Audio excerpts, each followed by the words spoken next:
নমস্কার বন্ধুরা, আমি ঋত্বিক আর আমাদের চ্যানেল ভবিষ্যৎ দৃষ্টিতে সকলকে স্বাগত জানাই। বন্ধুরা, দশম পতির বিভিন্নভাবে অবস্থান নিয়ে আমরা যে সিরিজটি শুরু করেছিলাম, আজকে তার নবমতম পর্ব। আর আমরা কথা বলবো দশম ভাবের অধিপতি যখন নবম ভাবে অবস্থান করেন তখন জাতক বা জাতিকা জীবনে কি ধরনের ফলাফল লাভ করে থাকেন।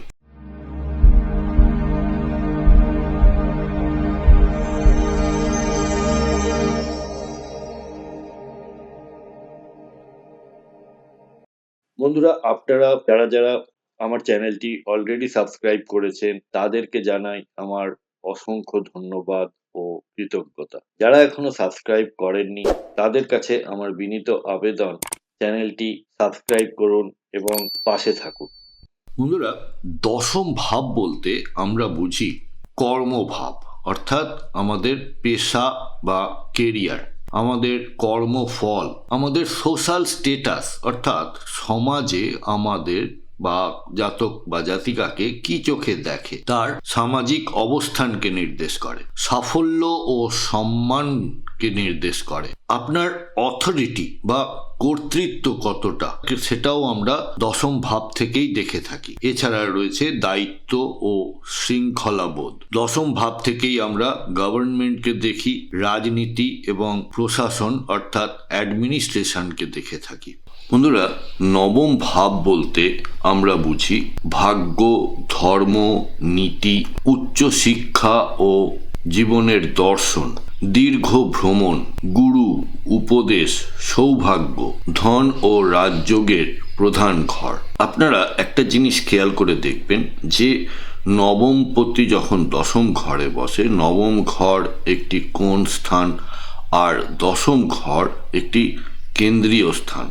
তাহলে কোণপতি কেন্দ্রের ঘরে অবস্থান, এটি একটি রাজযোগের ন্যায় ফলাফল দিয়ে থাকে। তাই সৌভাগ্য কর্মফলকে সাহায্য করে, কর্মজীবনে অগ্রগতি সহজতর হয়, কর্মজীবনে বিদেশ সংযোগ থাকতে পারে, অর্থাৎ বিদেশের সম্পর্কিত কর্ম বা বিদেশে গিয়ে কর্ম করা এগুলি হতে পারে।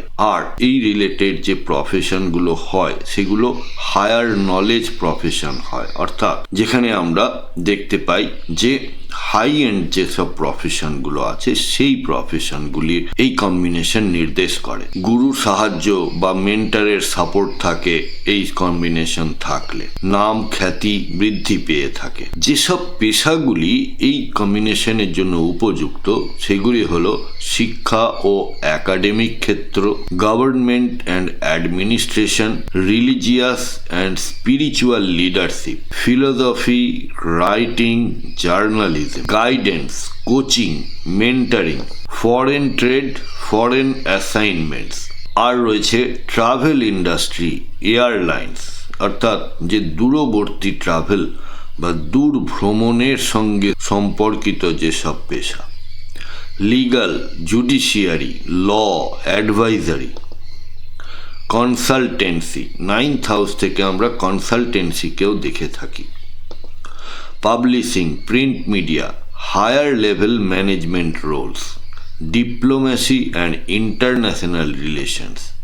শুভ ফলাফলগুলির মধ্যে একটু আগেই যেটি বললাম যে এটি একটি রাজযোগের ন্যায় ফলাফল দেবে, ভাগ্য কেরিয়ারকে সাহায্য করবে, আর ভাগ্য যেখানে সহায়তা করে সেখানে কেরিয়ারের উত্থান তো অবশ্যম্ভাবী।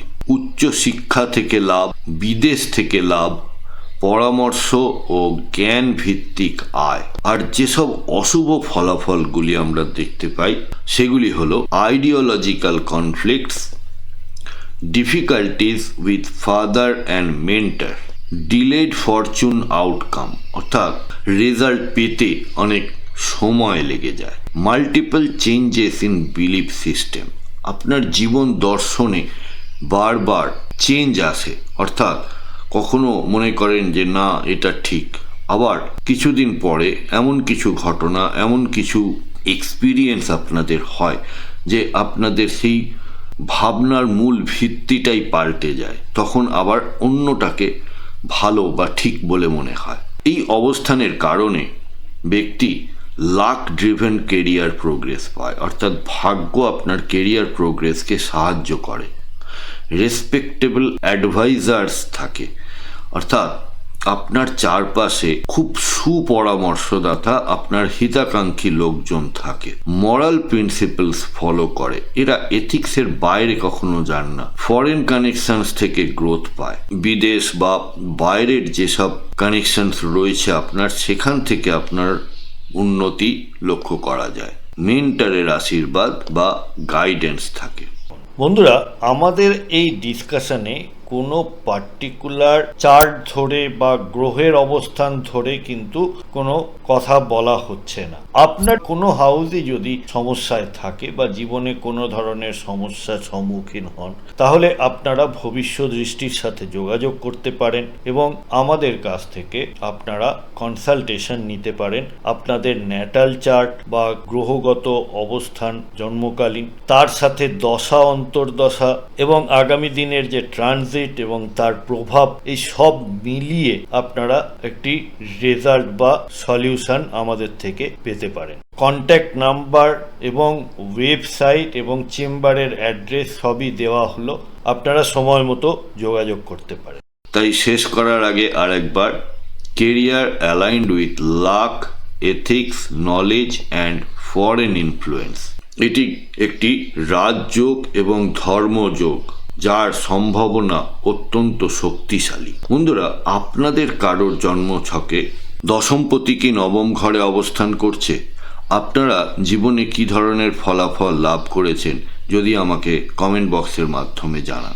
বন্ধুরা, প্রতিবেদনটি কেমন লাগলো আমাকে অবশ্যই লিখে জানাবেন কমেন্ট বক্সের মাধ্যমে। যদি ভালো লেগে থাকে তাহলে একটি লাইক করবেন, আর আত্মীয় স্বজন বন্ধু বান্ধবের সাথে শেয়ার করতে ভুলবেন না। আজকের পর্ব এখানেই শেষ করছি। সাথে থাকার জন্য অনেক ধন্যবাদ।